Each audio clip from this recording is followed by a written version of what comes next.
반갑습니다. 저도 오늘 교육생으로 오늘 이 교육 현장에 왔는데 이렇게 강사로 서보니까는 좀 쑥스러운 면이 없잖아 있습니다.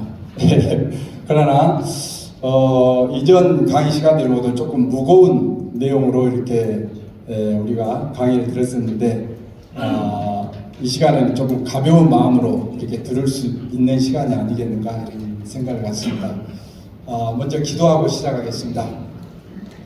할렐루야. 좋으신 하나님 고맙고 감사합니다. 부족한 종을 이렇게 귀한 시간에 세우셔서 장로님들과 소통할 수 있도록 함께 하시니 감사를 드립니다. 시간 전하는 내용들이 주님 안에서 공감되게 하시고 우리 장로님들 어렵게 시간을 내어서 이곳까지 왔으니 근본 장로 교육을 통해서 영적 재충전을 다짐하고 돌아갈 수 있는 좋은 시간들 될 수 있도록 주님 도와주시옵소서. 아멘. 모든 것 감사드리며 예수님의 이름으로 기도드립니다. 아멘. 이렇게 보니까 우리 장로님들 반가운 얼굴들이 참 많은 것 같습니다. 평상시에 소통하고 지낸 분들도 있고 그래서 더욱더 정이 가고 그렇습니다. 지난 10월 초쯤 총회 교육국이라면서 전화가 왔습니다. 11월 25일 장로교육이 있는데 1시간 정도 얘기를 해달라는 그런 내용이었습니다. 처음에는 거절했죠. 거절한 이유는 나는 어떤 한 분야에 전문적으로 일을 하는 사람도 아니고 신앙적으로도 우리 아주 귀한 장로님들 앞에 설 수 있는 자격이 되겠는가라는 생각이 들었기 때문입니다. 그러자 이제 우리 저 뒤에 계십니다만 우리 남 목사님께서 신앙생활에서 느낀 생각이라든가 들려주고 싶은 얘기를 부담스럽지 않게 자유롭게 전해 주시면 된다고 하면서 재차 요청을 하셨습니다. 그래서 저도 계속해서 또 거절을 할 수가 없어서 수락을 하고 오늘 전화를 끊었습니다만은 전화를 끊은 순간부터 저희 고민이 좀 시작됐습니다. 사실 내가 무슨 말을 1시간 동안이나 전할까 이렇게 막막했죠. 그러면서 못한다고 다시 전화를 할까 이렇게 고민했지만은 편한 마음으로 준비하기로 이렇게 다시 마음을 먹었습니다. 이후 생각이 날 때마다 메모를 하기 시작했습니다. 걸어가는 중에도 새벽 기도회 중에도 또한 일하는 중에도 장로로서 했고 느꼈던 일들이 생각나면 그때그때 메모를 했습니다. 한 달여 동안 두서없이 메모를 하다 보니까 나중에는 그 내용이 반복되는 사항들이 많이 나오더라고요. 그래서 이제 거의 다 내가 생각하고 있는 것들이 다 나왔나 보다 생각하면서 몇 가지 섹션을 만들고 메모한 내용들을 항목별로 구분해서 이렇게 정리를 했습니다. 그 정리한 내용이 오늘 우리 장로님들께 전해드릴 그런 내용이 되겠습니다. 생각이 미처 나지 않아서 내용에 포함되지 않은 것들도 있겠지만 저 개인적인 생각과 느꼈던 사항들을 정리한 것이고 다양성의 시대에서 사람마다 생각과 가치가 다를 수가 있으므로 저 장로는 저렇게 생각도 하고 신앙생활을 했구나라며 이렇게 가벼운 마음으로 오늘 저의 얘기를 들어주시고 이해해 주시면 감사하겠다는 말씀을 드립니다.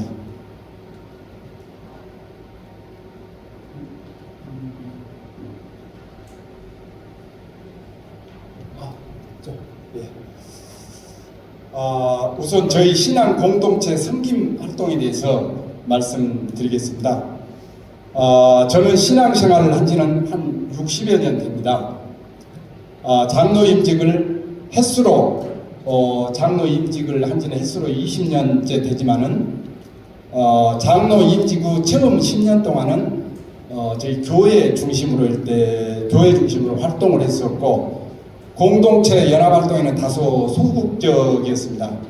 그 이면에는 직장 생활에 중점을 두고 이렇게 직장 일에 매이다 보니까 대외 활동에는 부족했던 면이 없잖아 있었던 것 같습니다. 10년 전에 직장에서 은퇴를 한 후에 장로 공동체 연합활동에 참여하지 못했던 것에 대해서 항상 미안한 그런 마음을 갖고 있었습니다. 그래서 내게 기회가 주어진다면은 내 몫의 역할을 감당해야 되겠다라는 생각도 사실 갖고 있었었죠. 마치 그때 선배 장로로부터 자네도 이젠 직장을 은퇴했으니까 장로에 나와서 봉사를 좀 해보면 어떨까라는 권면을 이렇게 받았고, 저도 흔쾌히 수락해서 장로 공동체 연합 활동에 참여하게 되었습니다. 이때가 2014년이었습니다.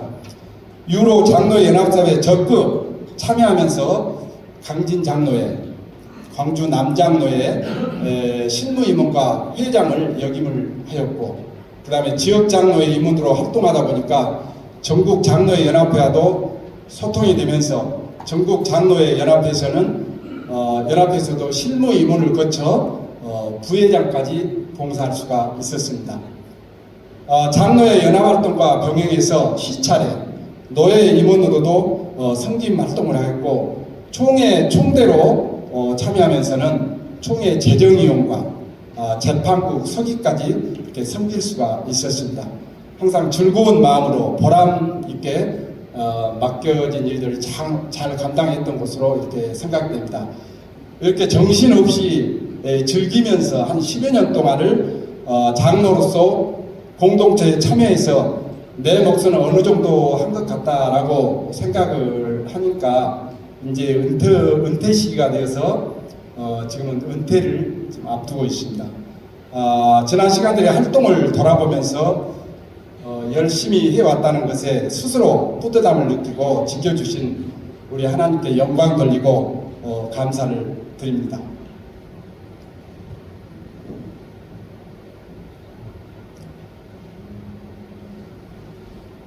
저는 강진 동문교회를 섬기고 있습니다. 포털 사이트에서 강진 동문교회라고 이렇게 검색을 하면은 화면에 뜨는 것만 전국에 30개 이상이 이렇게 나오게 됩니다.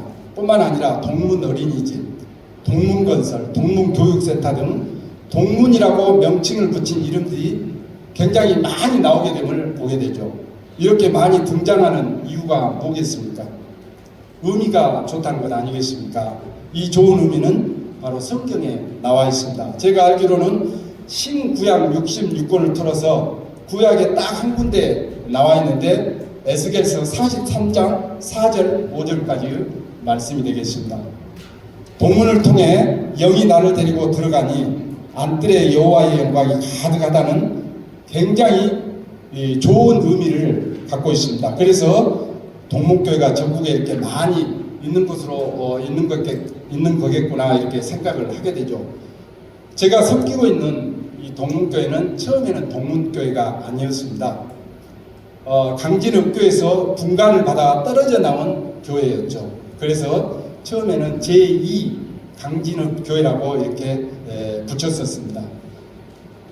분가되어 나온 건물은 읍내 도로변에 위치해 가지고 주차 문제라든가 주변 환경이 매우 불편했었습니다. 그래서 읍내 외곽 지역에 큰 틀을 잡아가지고 지금의 교회를 신축하게 됩니다.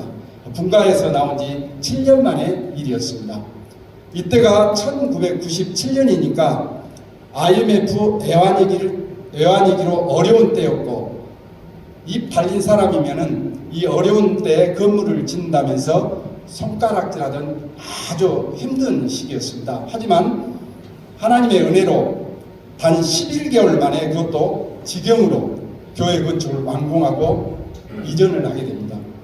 교회 신축 이전 후에 우리 동문교회에서는 교회 명칭을 개명을 하게 되죠.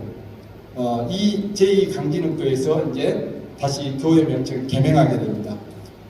교회가 이치한 동문마을의 명칭을 따라서 동문교회라고 이렇게 노예의 승인을 받았습니다. 그런데 노예의 승인을 받는 과정에 동문교회 이름이 많이 있다고 하면서 앞에다가 강진이라는 이름을 붙여서 강진 동문교회가 된 것이죠. 참고로 우리 강진에는 조선시대까지 강진 읍성이 있었습니다. 읍성 안으로, 성 안으로 들어가면은 동쪽에는 동문을 통해서, 서쪽에는 서문을 통해서, 남쪽은 남문을 통해서 이 성 안으로 들어가도록 돼 있었습니다. 지형적으로요. 그런데 이 동문 쪽에 지금의 동문마을이 있었고, 이 동문마을 내에 이 동문교회가 들어서게 된 것이었죠. 교회 명칭이 강진 동문교회로 이렇게 정해진 후에 교회 부흥을 해서 이제 부흥성회를 하게 되죠. 보통 신축하면 부흥성회를 하지 않습니까? 부흥성회를 갖게 됐는데 이때가 98년 늦가을쯤 되었던 것 같습니다. 바로 이맘때쯤이나 이제 됐을 무렵이었죠. 부흥의 첫날 서울에서 오신 부흥 강사님이 교회 이름을, 교회 명칭을 어떻게 누가 지었냐고 이렇게 물어보더라고요. 그래서 마을 지명에 따라서 동문교라고 했다고 하니까 그 부흥 강사님이 성경에 나와 있는 명칭으로 교회 이름을 지었다면서 에스겔서 43장 4, 5절을 이렇게 가르쳐 주신 것입니다. 알려주신 것이었죠. 그러면서 앞으로 강진 동문교회는 아주 성령이 충만한 교회로 크게 성장을 하고 부흥할 것이다. 이런 아주 기분 좋은 덕담을 해주셨습니다. 우리 교회 성도들도 그렇게 좋은 이미지가 의미가 담겨 있는지 몰랐다면서 아주 크게 기뻐하고 동문의 의미를 마음 깊이 새기면서 이렇게 자랑스럽고 귀하게 이렇게 교회를 섬기고 있는 중입니다.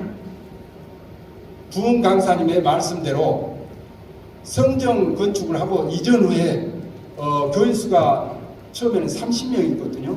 그런데 교회 신축을 하고 이전 후에 150명까지 불어났습니다. 아주 크게 성장을 한 것이죠. 하지만 동문교회도 시대 조류를 피해갈 수 없었습니다. 2014년을 정점으로 교인 수가 줄어들더니 지금은 7, 80명의 교인이 교회를 섬기면서 이렇게 교회를 지켜가고 있습니다. 그래도 우리 강진 시찰내에 기장교회 28개 교회가 있는데 창립 연대는 뒤에서 두 번째지만은 교인 수라든가 재정 규모가 우리 28개 기장교회 중에서 8번째 해당하는 그래도 시골에서는 꽤 탄탄한 제법 알찬 교회로 이렇게 섬기고 있는 중이죠. 이렇게 교인 수가 줄어들다 보니까는 헌신 봉사하는 사람들도 많이 줄었습니다. 1년 전까지만 해도 22명의 찬양대원이 찬양대를 운영하면서 예배를 돕고 했었는데 지금은 반주자와 찬양 지휘자가 없어가지고 찬양대 운영을 못하고 있습니다. 그래서 중창단이 예배를 돕고 있는 실정입니다. 유로 반주자라든가 지휘자를 이렇게 구하려고 하지만은 사람이 없어서 구할 수가 없습니다. 그래서 반주기를 통해서 예배를 드리고 있지만은 매주 은혜롭게 예배를 드리고 있음을 말씀을 드립니다.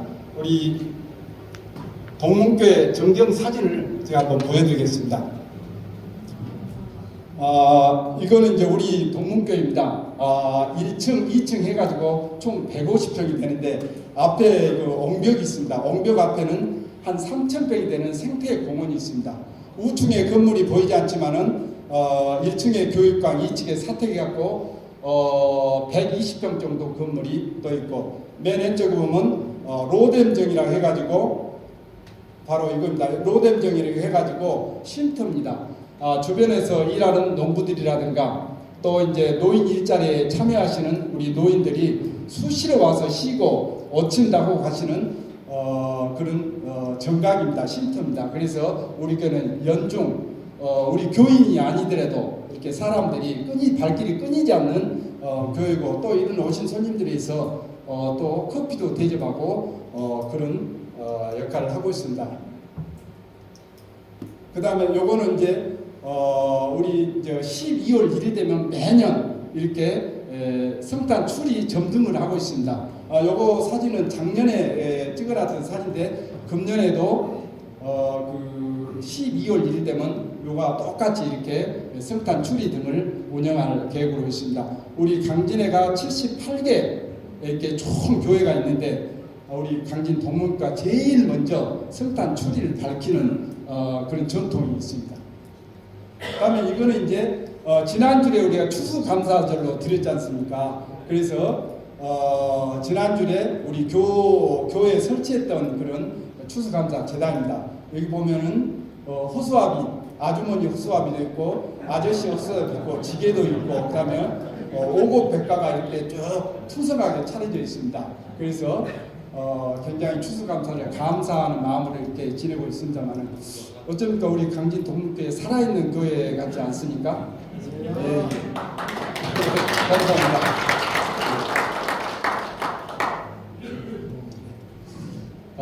이어서 장로 직분 이제 본론에 들어가게 되죠. 강진 직분이가 장로 직분이 갖는 상징성에 대해서 말씀을 드리겠습니다. 저는 장로 직분을 열매로 비유하고 싶습니다. 열매로 비유하고 싶은 이유는 3년 전쯤 지역장로회 회장을 제가 맡고 있었을 때 시찰 내에 있는 교회에서 장로 임직 예배를 드렸는데 임직 장로들에게 권면의 말을 해달라는 요청이 있었습니다. 저는 이런 권면의 말을 했습니다. 이제 장로님들이 되신 여러분들은 지금까지 성실한 신앙생활로 믿음의 열매를 맺었습니다. 축하드립니다. 하지만 장로님들이 맺은 열매는 푼 열매입니다. 푼 열매가 때깔 좋게 잘 익고 완숙된 열매가 되려면은 모진 그런 바람과 또한 병충해를 이겨내야 합니다.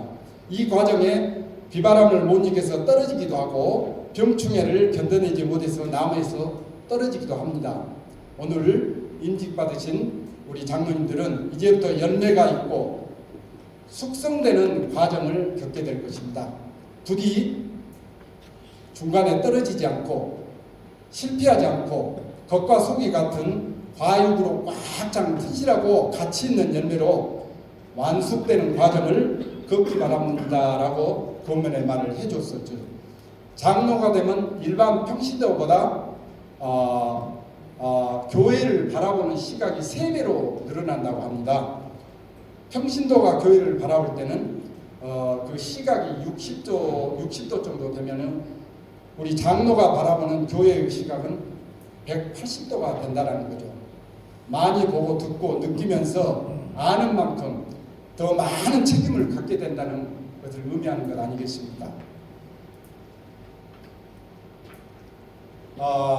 욕심이 잉태하여 죄를 낳고 죄가 장성하여 사망에 이른다는 야고보서에 나와 있는 말씀이 있습니다. 좋은 장로, 바른 장로가 되기 위한 첫 번째 덕목은 저는 욕심, 탐욕을 버리는 것이 핵심 키워드라고 이렇게 생각을 합니다. 욕심을 버리면 모든 것이 가능해지기 때문입니다.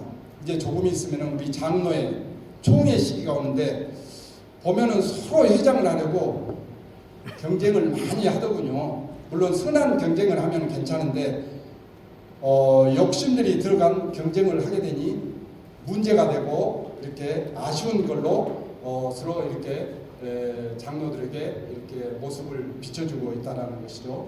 욕심을 버리면 무엇이든 무슨 일을 하든 주님 안에서 형통할 것으로 생각을 갖습니다. 순종하는 장로의 모습을 떠올릴 때 우리는 쉽게 평양 산정원교회 조만식 장로하고 김제 금산교회 조덕삼 장로를 생각하게 되죠. 많이 들었던 우리 얘기들 아니겠습니까? 조만식 장로는 제자였던 주기철 목사를 담임 목사로 청빙한 목사였고 장로님이 어느 주일날 손님을 만나기 위해서 예배 시간에 늦었던 모양입니다. 그런데 목사님이 예배당 자리에도 앉지 못하게 하면서 뒤에 서서 예배드리라 했고 이에 순종해서 우리 조만식 장로는 예배가 끝날 때까지 뒤에 서서 예배를 드렸다는 얘기인데 얘기를 들을 때마다 순종이라는 것은 바로 저런 거구나 라고 느끼게 되죠. 또 금산교회 조덕삼 장로 역시 자기 집 머슴으로 있던 이자익이라는 집사에게 장로 피택투표에서 졌습니다. 그런데 그 장로님을 장로님으로 임직하면서 장로님으로 잘 모셨었고 신학 공부까지 하게 하면서 도와드렸죠. 신학 공부를 할 수 있도록. 그래서 나중에 또 이 이작이라는 분을 자기 금산교회 담임 목사로 청빙을 했다는 그런 얘기입니다. 자기 집 머슴을 장로로 목사로 존대했던 기감이 되는 이 얘기는 언제 들어도 우리 가슴을 뜨겁게 하는 그런 순종의 본을 실천했던 장로들의 모습이 아닌가 이렇게 생각을 합니다. 지금도 이런 장로들이 있을까 생각할 때도 있지만은 선교 현장에서 알게 모르게 헌신, 봉사하고 순종하는 우리 장로들이 많이 있을 것으로 저는 생각을 합니다. 신앙생활을 하다 보면은 교회 내외적으로 많은 행사와 일들이 있습니다. 그럴 때마다 솔선수범해야 할 장로가 교인들에게 본을 보이지 못하는 그런 경우들이 종종 있죠. 형편에 따라 어쩔 수 없는 경우도 있지만은 새벽 기도에조차 참석을 하지 않고 헌신 봉사 자리에서 장로의 모습이 보이지 않는다면은 교인들로부터 인정도 존경도 받지 못할 것입니다. 특히 헌금과 나눔의 인생하면은 더욱더 그럴 것입니다. 솔선수범은 장로들이 갖춰야 할 기본 덕목이라는 생각을 저는 갖고 있습니다. 우리 교회에 86세 되신 원로 장로님이 계십니다. 이 장로님께서는 1년 365일 새벽 기도회를 한 번도 쉬는 날이 없습니다. 제일 먼저 나오셔서 문을 열고 불을 켜고 예배 준비를 해주시는 분이십니다. 놀랍게도 이 연세에 성경을 거의 달달 외우다시피 하십니다. 성경 암송을 하시라면은 신구약 막론하고 아주 달달 외우십니다.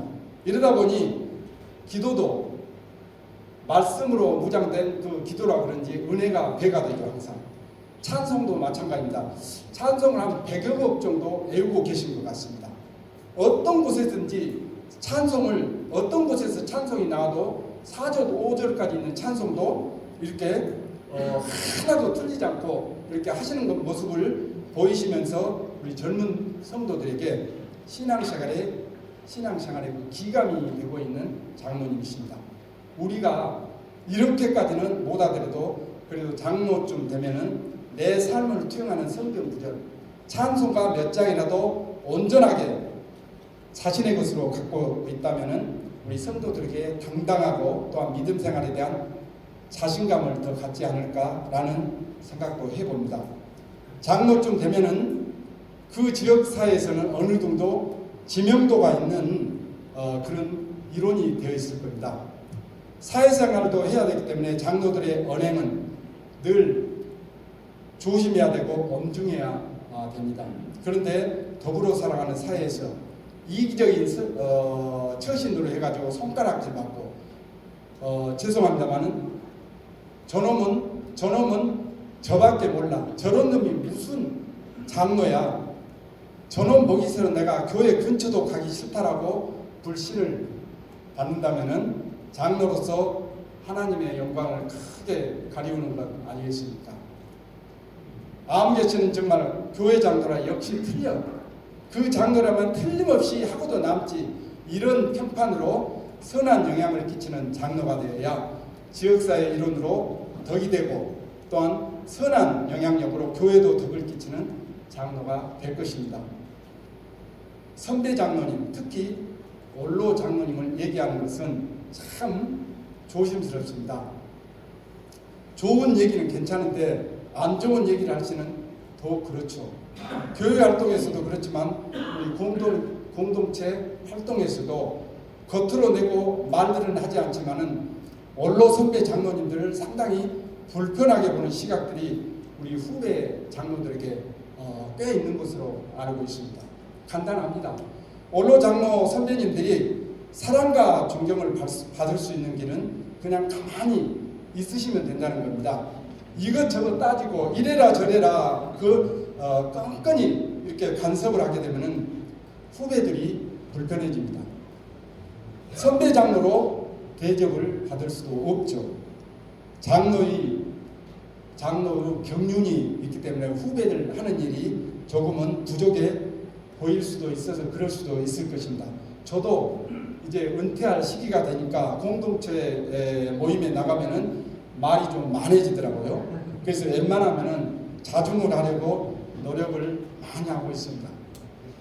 후배들이 좀 부족하더라도 이렇게 맡기고 이해해 준다면은 선후배 간 화목한 소통이 될 수 있을 것입니다. 후배 장로들은 선배 장로들 항상 이렇게 존경하고 사랑하지만은 한편으로는 굉장히 어렵게 여긴다는 말씀을 올려드립니다.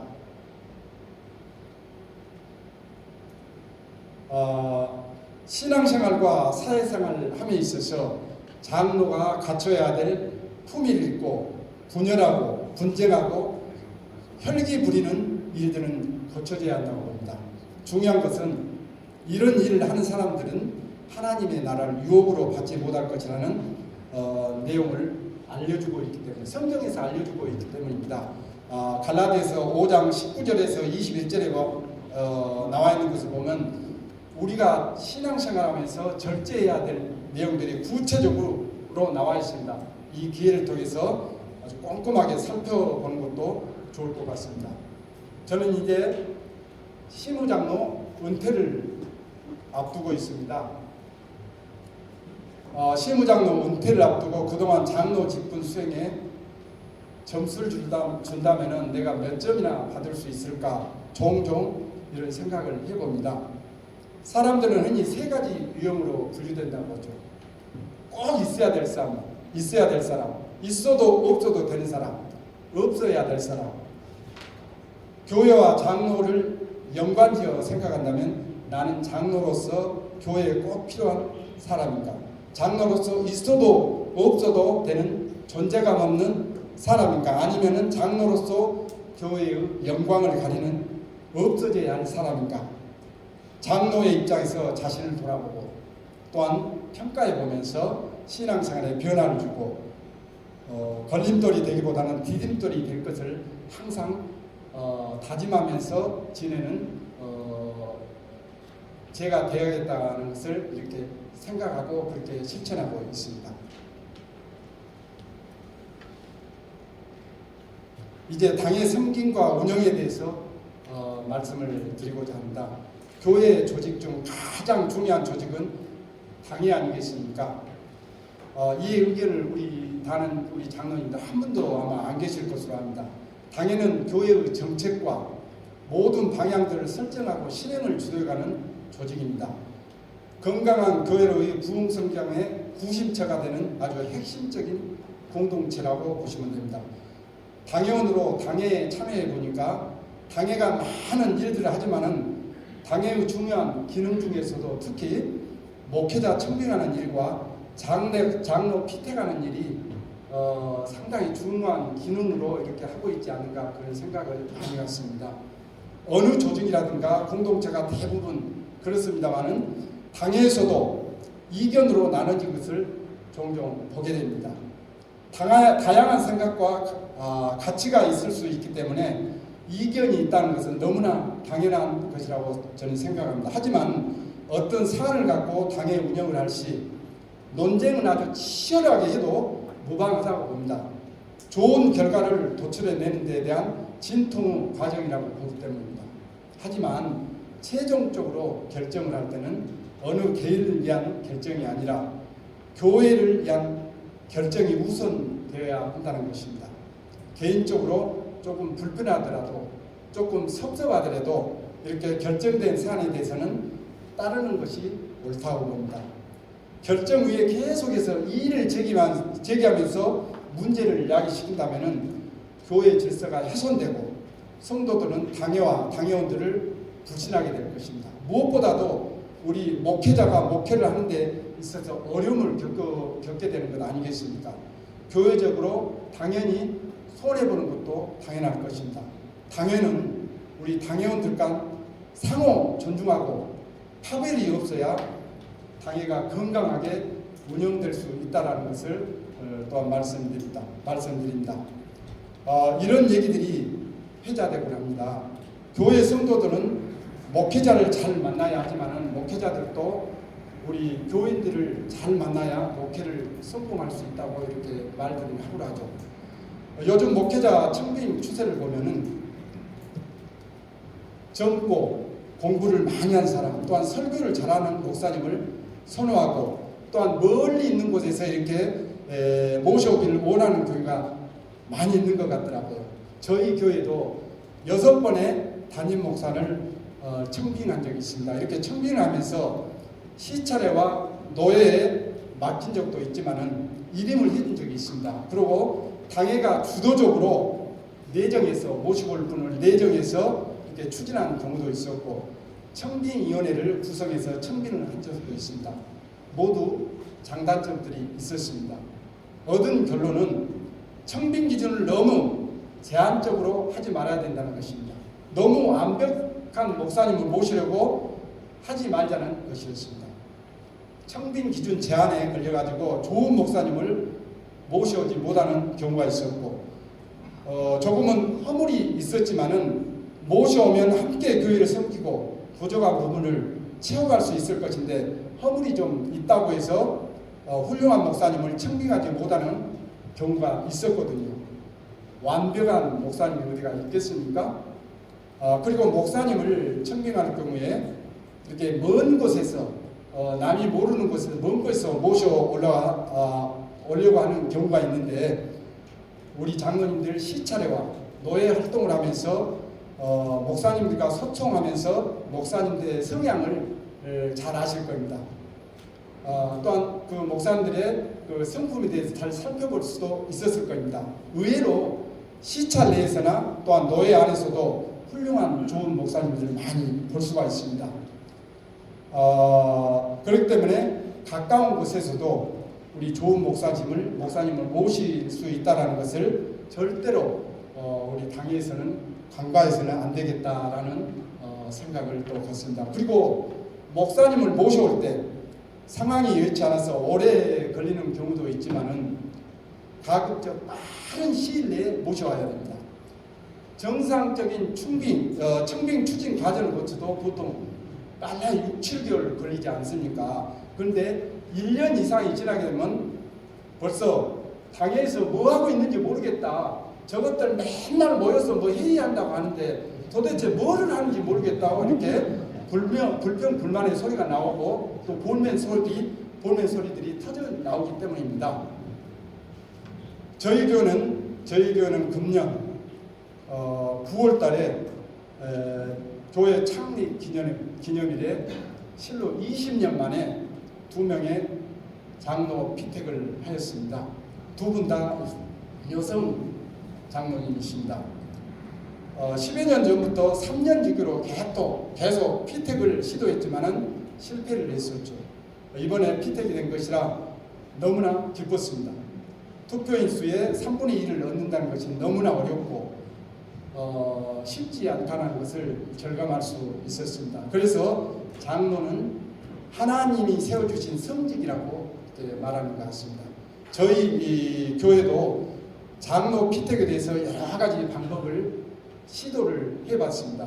첫째, 교인들의 피택 대상자를 써내게 해가지고 표가 나올 때까지 계속 투표를 하는, 다시 말해서 교황 선출 방식 같은 방법을 택해서도 해봤고, 두 번째는 그 여러 가지 성도들이란가 교회 신도 단체로부터 추천을 받아갖고 이제 투표를 하게 하는 피택이 안 될 경우 계속해서 다 투표자를 배수로 해가지고 후보자를 줄여가면서 2차, 3차를 이렇게 투표하는 방법으로 했던 그런 방법도 있었습니다. 셋째로는 스스로 후보자로 등록을 하게 해서 후보자 검증을 당에서 검증을 한 후에 후보자를 공고하고 온 교회가 한 일주일 동안 이렇게 시간을 두고 장로 피택을 해서 기도하게 하는, 투표하는 방법을 활용해 보기도 했습니다. 장로 피택 방법에 대해서는 교회의 사정과 여건이 다르기 때문에 어느 방법이 좋다 나쁘다 할 수는 없습니다. 하나 저희 교회에서는 실패만 3번으로 3번 하다가 세 번째 방법을 택해서 피택에 성공한 케이스가 되었습니다. 장로 피택을 해오면서 결과적으로 장로는 하나님께서 세워주시지만은 세움을 받을 수 있도록 피택 당사자가 온전한 신앙생활을 하면서 교인들로부터 좋은 평가를 받을 수 있다라는 것을 보게 되었습니다. 결국 장로는 장로 자신이 만들어간다는 것을 우리가 교훈으로 함께 얻을 수 있다는 것을 얻게 되었습니다. 이어서 목회자의 관계성에 대해서 말씀드리겠습니다. 목회자와 장로의 관계는 너무 멀어도 너무 가까워도 안 된다고 저는 감히 생각을 합니다. 이렇게 너무 가깝고 멀게 이렇게 교회 생활을 하다 보면 우선 교인의 교분들로부터 눈총의 대상이 될 수도 있습니다. 좋게 지내면 좋게 지낸다고 눈총을 보고 나쁘게 지내면 나쁘게 지낸다고 눈총을 보내죠. 또 한쪽으로 치우치지 않는 또 건강한 교회 운영의 최선책 때문이기도 합니다. 이렇게 적정하게 사이를 두면서 교회를 운영하기 좋겠다는 뜻이겠죠. 또한 목회자도 지역사회 일원이기 때문에 목회자의 개인 취향에 따라서 지역 동호회 활동이라든가 골프, 축구 등 체육의 활동도 할 수가 있습니다. 그런데 교회의 일부 시선들은 목사가 교회 일에 전념해야 되는데 하고 싶은 거 다 하고 다닌다면서 곱지 않는 시선으로 이렇게 보는 사람들도 있죠. 지역 내 어떤 목사님은 지역사회 단체장 모임에 참여하고 있다고 합니다. 종교 지도자 몫으로 이렇게 지역사회 단체장의 모임에 참여하고 있는 것이죠. 지역사회 단체장 모임에 참여해서 지역의 현안 사업에 대한 논의도 하지만은 같이 모이면 식사도 하고 친목하는 원래 모임의 성격도 가지고 있는 것이기 때문에 식사 자리에서 이렇게 간단한 약주를 한 잔씩 나누기도 한 모양입니다. 그런데 목사님은 술을 할 수가 없잖아요. 그래서 처음에 사양을 했었다고 합니다. 그런데 점차 모임에서 소외를 당하는 느낌을 받았다고 하죠. 그래서 어느 때부터인가 막걸리는 복주니까 막걸리는 한 잔씩 한다 하면서 막걸리를 한 잔씩 하면서 이렇게 모임에 참여했는데 같이 모이는 사회단체장이 너무 좋아하시더라고요. 그겁니다. 나중에는 그 목사님이 그 모임에 자장격이 되어서 지역의 현안들을 잘 풀어가고 활성화된 친목과 소통을 이어갔다는 얘기입니다. 물론 교인들이 우리 담임 목사님이 막걸리 한 잔씩 마시는 것을 왜 몰랐겠습니까? 하지만 우리 목사님은 술은 못 마시니까 우유 한 잔씩 하시겠지라는 생각으로 개의치 않는다고 합니다. 이게 좋게 보이는 현상인지 나쁘게 보이는 현상인지는 우리 장로님들의 몫이겠지만은 목회자도 목회자이기 전에 성도들과 같은 사람이기 때문에 목회 이해의 사생활은 존중되어야 한다고 봅니다. 목사들도 여유가 조금 있어야 육신적으로나 정신적으로 교회를 잘 이끌어갈 수 있는 것 아니겠습니까? 교회를 섬기면서 이렇게 가끔 목사님의 허물된 모습들도 우리가 눈에 들어올 때가 있습니다. 어느 해 목사님께서 학예 휴가를 간 적이 있었습니다. 그런데 사택에 주야로 이렇게 불이 켜져 있는 것입니다. 교인들은 목사님이 휴가를 사택에서 하신가? 휴가를 벌써 휴가 끝나고 돌아오셨나? 당연히 궁금해하죠. 목사님께 전화드렸더니 휴가 중이십니다. 목사님 사택에 불이 켜졌어요. 불을 켜놓고 가셨네요. 당연히 이렇게 말들을 하겠죠. 그러니까 목사님이 일부러 켜놓고 왔다고 이렇게 하십니다. 열쇠가 없으니까 목사님이 가져갔으니까 사택 열쇠를 당연히 들어가 불을 끌 수도 없습니다. 일주일 내내 사택에 불이 켜져 있습니다. 나중에 돌아오셔서 왜 불을 켜놓고 가셨냐 이렇게 당연히 얘기하지 않겠습니까? 근데 목사님께서 하시는 말씀이 끄고 나고 깜빡 잊고 이렇게 나왔다 하시면 될 것을 일부러 켜놓고 나왔다 이렇게 마음을 숨기는 말씀을 하십니다. 이런 일도 또 있습니다. 동절기였습니다. 사택에 한 달 연료비가 70여만이 나오는 것입니다. 깜짝 놀랐습니다. 마치 LP가스 배달하는 그런 집사님이 교회에 있었는데 가스비가 나와도 너무 많이 나오니까는 이 계측기를 계속해서 살펴본 겁니다. 이 계측기 있지 않습니까? 가스 계측기. 가정용으로는 지역에서 최고로 그냥 가스 배달업을 하시니까 지역의 가스비 대충 가정에서 나오는 거 알지 않겠습니까? 강진읍내에서 최고로 나온 겁니다. 가스비가. 그래서 집사님도 이제 깜짝 놀라게 된 겁니다. 계측기에는 아무 이상이 없는데 3, 4개월 그렇게 많이 나오다 보니까는 안 되겠다 싶어가지고 배관에 사택 배관에 문제가 있나 보다 살펴보기 위해서 사택을 방문했는데 사택 전체에 방마다 방이 한 4개 있고 뭐 거실 있고 그렇게 됐거든요. 32평 정도 되니까 그러지 않겠습니까? 방마다 난방을 다 켜놓고 사용하시다가 그거입니다. 현관하고 사용하는 방만 이렇게 켜놓으면 될 텐데 안 쓰는 방까지 이렇게 다 켜놓고 하니까 켜놓으면 어떡하냐고 이렇게 그렇게 말씀을 드리니까 그게 우리의 정서 아니냐고 이렇게 아무렇지도 않게 이렇게 말씀하시더라는 겁니다.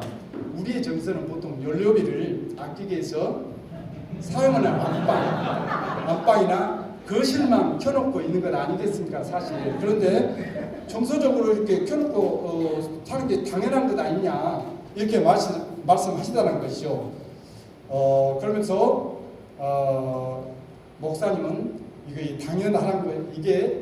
당연하다는 것처럼 이렇게 말씀을 하셨는데 더욱 황당했던 것은 전기를 조금씩 아껴 쓰면 좋지 않겠느냐 이렇게 말씀을 드렸더니 전기 요금만큼 연료비를 헌금으로 하겠다면서 헌금을 6, 70만 원이나 되는 금액을 헌금을 하신 겁니다. 목사님이. 이 관리부서에서 얼마나 미안하고 황당했겠습니까? 목사님 이렇게 연료비라고 연료비 사용했다고 헌금을 하시니까 굉장히 당황했었습니다. 또 이런 경우도 있었습니다. 교회 승합차는 대부분 목사님이 이용하시는 것 아니겠습니까? 승합차 목사님 자가용처럼 이용을 하신다기 때문에 우리 목사님을 청격하실 때는 개인차가 있더라도 우리 승합차를 활용하시겠습니까? 별도로 이제 개인차를 이용하시겠습니까? 대부분 목사님들이 연료비 때문에 승합차를 이용한다고 그러죠. 개인적으로 이용할 수 있도록 그렇게 하시죠. 그래서 우리 교회도 승합차를 우리 목사님께서 운행을 하시는데 승합차에는 교회 명칭 표찰이 붙어져 있습니다. 한국 기독교 장로회 강진 동문교회 이렇게 딱 이제 양쪽에 이제 표찰이 상당히 크게 이렇게 붙여져 있습니다. 그런데 목사님이 외부에 나갈 때는 교회 표찰을 떼어놓고 들어오게 되시면 교회 표찰을 붙이는 것을 우리 교인들이 목격을 하게 된 것입니다. 교인들은 불만이 많았습니다. 교회 차량을 사용하는 것이 창피하실까 목사님이? 그렇다면 그 목사님이 개인 차를 사서 운행을 해야지 왜 교회 차량을 운행하면서 저렇게 떼고 붙이고 하시는 걸까? 그렇게 하면서 불평을 한 겁니다. 알고 보니 목사님 아이가 이제 고등학교에 다니는데 교회 그 차량을 타고 다니는 것이 조금 부끄럽고 이제 아이들 마음으로 그랬던 모양입니다. 그러면서 이 아이가 자꾸 이제 아빠 목사님한테 이렇게 얘기를 했었던 모양이에요. 나중에 이제 사정을 알아보니까 그랬다는 얘기죠. 그래서 이해할 수 없는 모습이었지만은 그렇게 알고 넘어갔습니다. 이렇게 거룩하고 모든 일에 완벽하게 하실 수 있는 그런 일을 할 수 있는 것 같은 목사님들이나 이렇게 허물된 모습도 종종 보일 수가 있었던 겁니다. 우리 신앙생활을 같이 함께 신앙생활하면서요. 그래서 목사님의 허물된 모습을 보고 그때마다 지적할 거면 목사님이 얼마나 본의도 있는데 스트레스를 많이 받겠습니까? 아주 큰 스트레스를 우리가 보는 족족 얘기를 드리면 스트레스를 많이 받을 것입니다. 이럴 때는 그때그때 얘기하고 지적하는 것보다도 별도의 만남을 통해서 또한 우리가 매월 정기 당회를 하고 있지 않습니까? 당회를 끝난 다음에 가벼운 마음으로 부드러운 분위기에서 권유드리는 방법으로 전달하면 서로가 마음 상하지 않으면서 목사님과 관계도 좋은 관계로 유지되지 않을까 이런 생각을 갖습니다. 그때그때 이렇고 저렇고 하니까 목사님 그러면 안 됩니다 저럽니다 이렇게 하고 되면 목사님 사실 권위도 있는 건데 아주 어려울 것 같습니다. 그래서 저희 교회 같은 경우는 그런 방법으로 목사님께 아주 가벼운 마음으로 얘기를 해드리고 있습니다. 성도와의 관계성에 대해서 한번 말씀드리겠습니다. 장로는 섬기는 교회의 얼굴이라고 합니다. 그렇게 공사생활에서도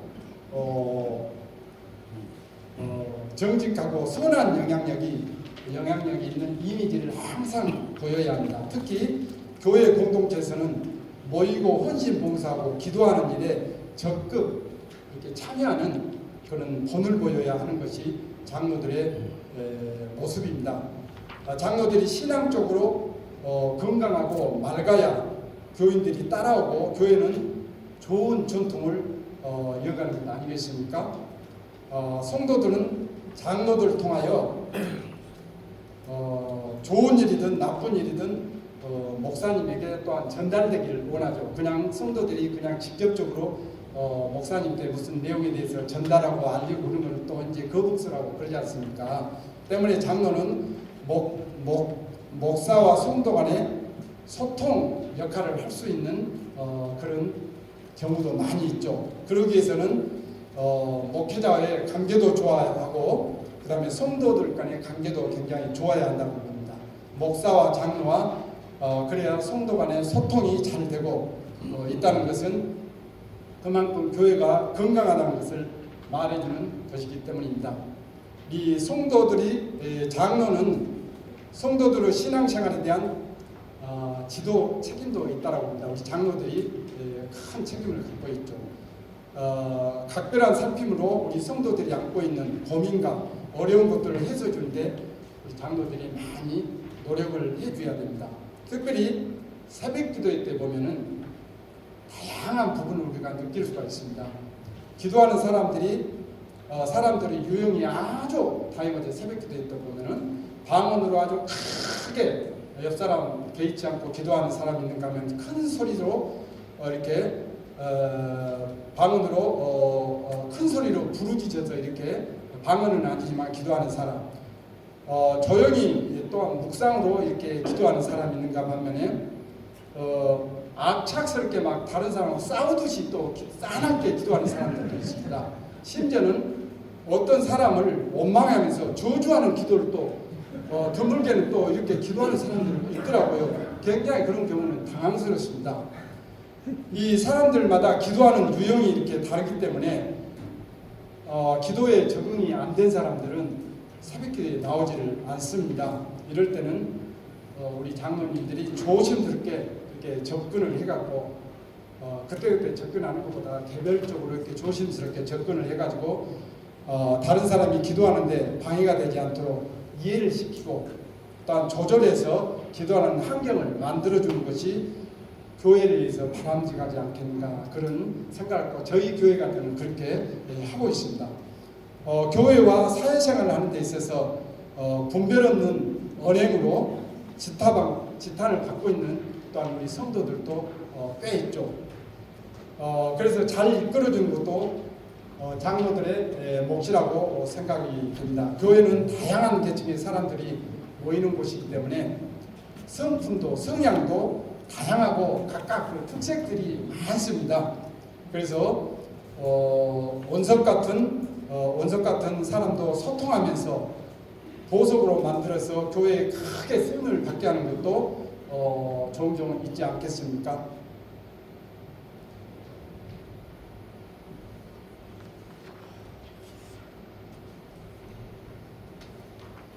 이어서 이제 바람직한 교회 섬김 활동에 대해서 말씀을 드리겠습니다.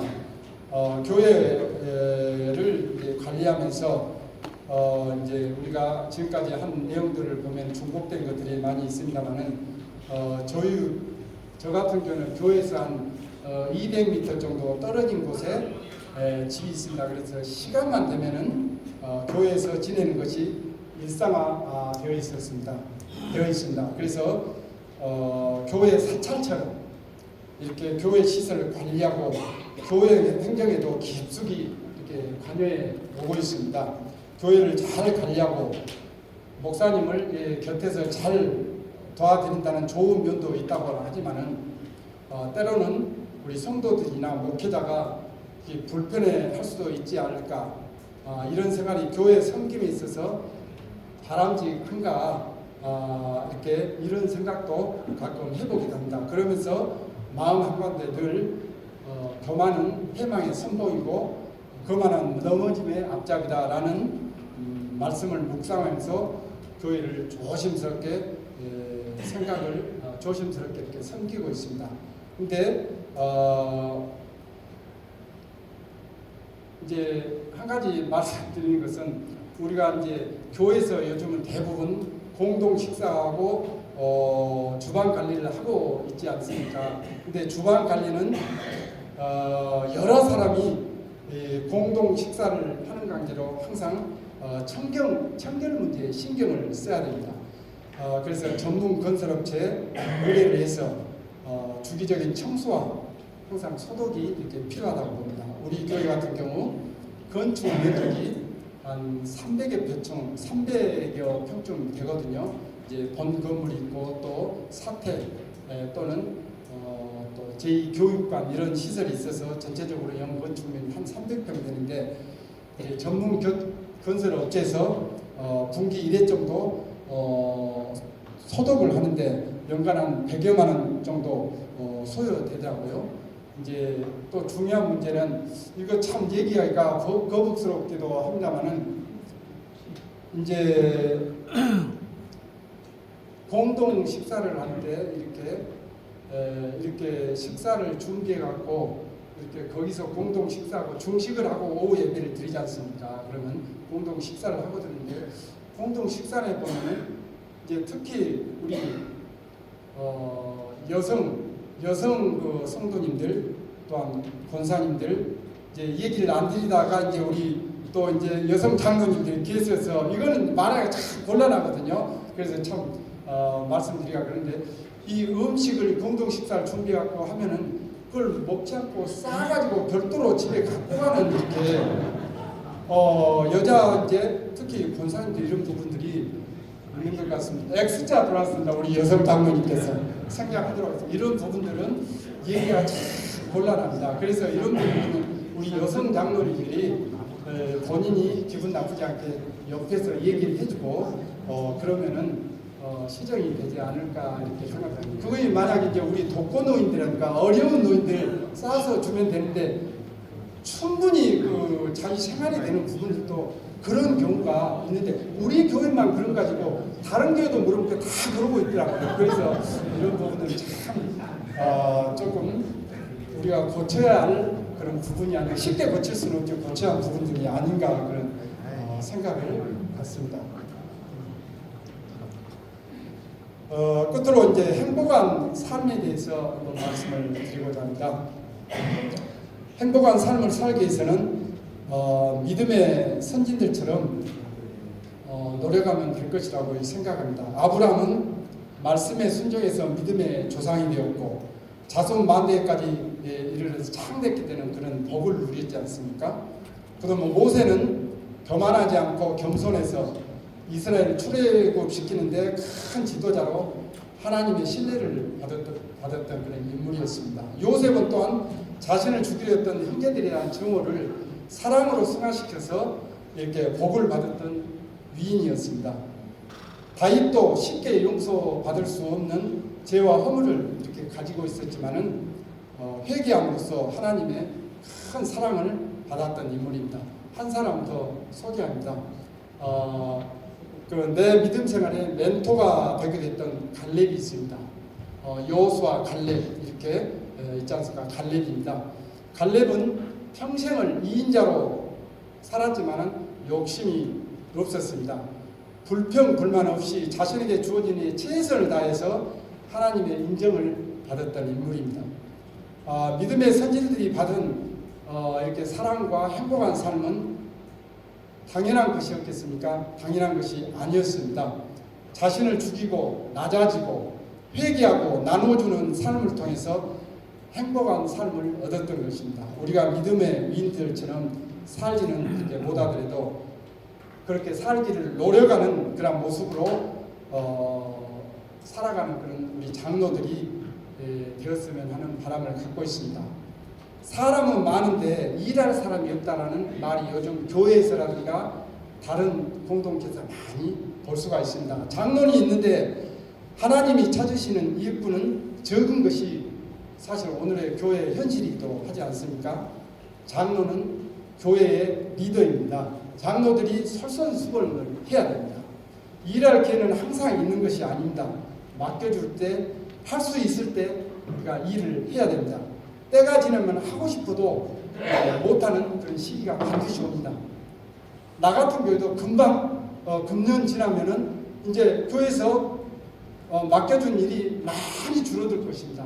그럴 때 나는 하고 싶은데 좀 못할 때가 그렇게 있지 않겠습니까? 할 수 있을 때 우리가 장로로서 최선을 다해서 이렇게 기회가 줄 때 했으면 한다라는 말씀을 드리고 있습니다. 저는 13년 전에 아동 복지 시설에 있었던 중증 장애 아동을 가슴에 품고 이렇게 함께 살고 있습니다. 지금 초등학교 6학년입니다. 70이 된 나이에 이 학부모 자격으로 젊은 학부모들과 학교 운영위원회에 참여하면서 운영위원장도 맡고 있습니다.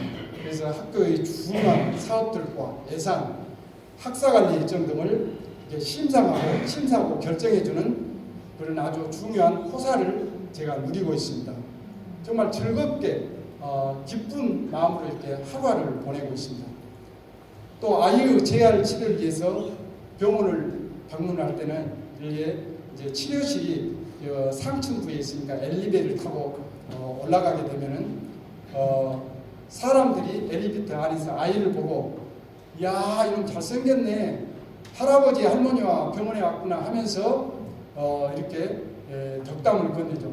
근데 아이는 엄마 아빠라고 이렇게 어줍잖게 사실 아이가 말을 못하거든요. 그런데 이제 어줍잖게 엄마 아빠 이런 식으로 이제 얘기를 합니다. 저까지는 이제 우리 엄마고 아빠다 할아버지 할머니 아니다 그런 이제 의사 표시를 하는 것입니다. 그러면 엘리베이터 안에 또 같이 탔던 사람들이 우리 항상 저희 안 사람하고 같이 이렇게 재활 치료해서 이제 강주권이라든가 목포권으로 이렇게 주 3회 이상 다니고 있거든요. 그래서 다니고 있는데 안 사람하고 같이 다니죠. 이렇게 다닐 때 그 엘리베이터 안에 탄 사람들이 저희 부부를 발끝부터 머리까지 이렇게 싹 한번 훑어봅니다. 그러면 저는 그런 사람들을 향해서 이렇게 말합니다. 저 힘 참 좋습니다. 능력 있죠. 그렇게 하면은 사람들은 놀라는 눈으로 씩 웃으면서 멋쩍은 미소를 짓죠. 그러면서 가볍게 목례를 하고 이렇게 서로 갈 길을 가고 합니다만은 이렇게 하는 것도 모든 것이 하나님께서 주시는 은혜이고 행복한 삶 아니겠습니까? 나의 삶을 통해서 이웃과 교회와 사회가 조금 더 아름다워지도록 함께 노력하는 우리 장로님이 되시기를 이 시간 간절하게 소망합니다. 그리고 섬기시는 교회와 가정이 하나님의 은총으로 충만하시기를 기도합니다. 제가 오늘 준비한 내용들은 여기까지 하고 모두 마치도록 하겠습니다.